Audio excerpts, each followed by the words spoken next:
নিবেদন রবীন্দ্রনাথ ঠাকুরের ডাকঘর নাটক থেকে তার তৃতীয় অংশটি আমরা এর আগে দুটো বছরে এই নাটকের দুটি অংশ আমি এবং সঙ্গীতা নিবেদন করেছিলাম। প্রথমটি অমল ও দইওয়ালা এবং দ্বিতীয়টি অমল ও সুধা।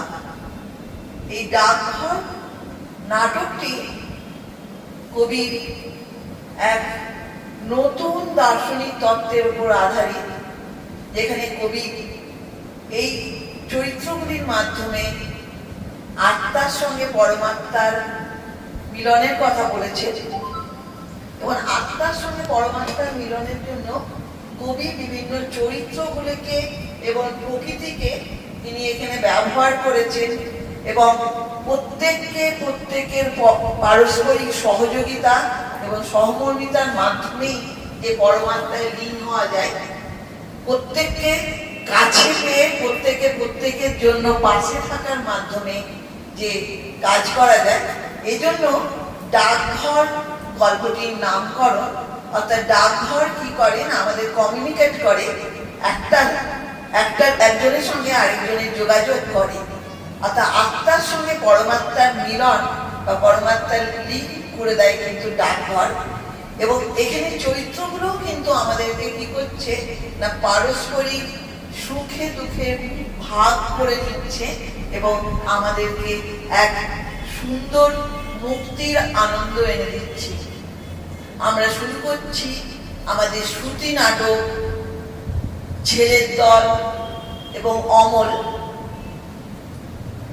অমলের চরিত্রে সঙ্গীতা সাহা এবং ছেলের দল, যদিও অনেকগুলি চরিত্রের ছেলের দরকার, কিন্তু এখানে ছেলের দল অর্থাৎ প্লুরাল সংখ্যা, কিন্তু সেটা আমি করছি, আমি রবি চৌধুরী মাহাতো।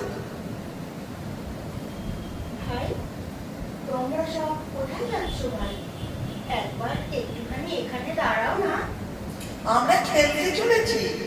কি খেলবে তোমরা ভাই? আমরা চাষ খেলা খেলবো। লাঠি দেখছো না, এই যে আমাদের লাঙল, আর আমরা দুজনে দুটো গরু হবো। সমস্ত দিন খেলবে? হ্যাঁ, সমস্ত দিন।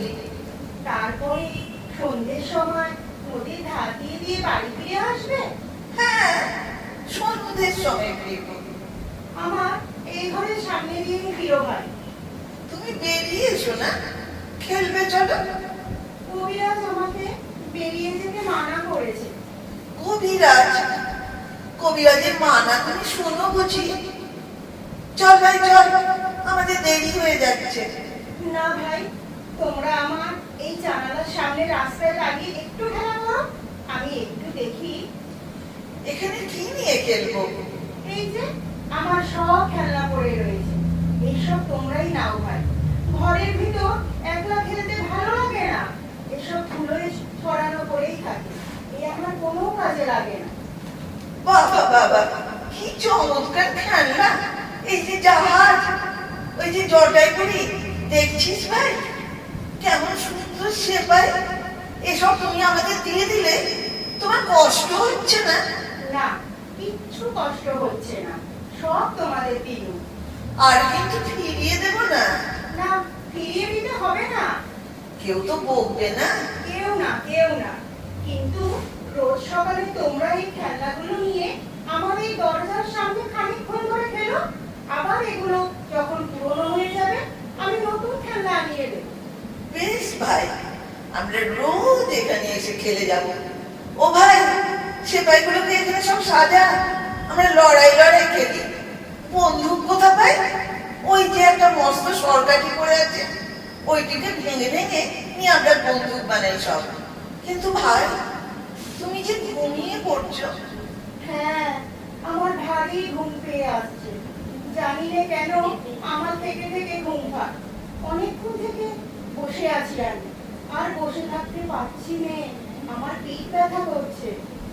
এখন যে সবে 1 প্রহর বেলা, এখনই তোমার ঘুম পাই কেন? ওই শোনো, এক ঘন্টা বাজছে। হ্যাঁ, ওই যে বাজছে, ঢং ঢং ঢং, আমাকে ঘুমোতে যেতে যাচ্ছে। তবে আমরা এখন যাই, আবার কাল সকালে আসবো। যাবার আগে তোমাদের একটা কথা আমি জিজ্ঞাসা করি ভাই। তোমরা তো বাইরে থাকো, তোমরা ওই রাজা ডাকঘরে ডাক হল করাতে চেনো? হ্যাঁ, চিনি বই, খুব চিনি। কে তারা? নাম কি? একজন আছে বাদল হরকরা, একজন আছে সরল, আরো কত আছে।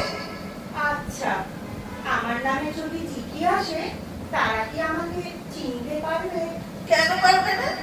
চিঠিতে তোমার নাম থাকলে তারা তোমাকে ঠিক চিনে নেবে। কাল সকালে যখন আসবে, তাদের একজনকে ডেকে এনে আমাকে চিনিয়ে দিও না। আচ্ছা দেবো, এখন আসি ফোন।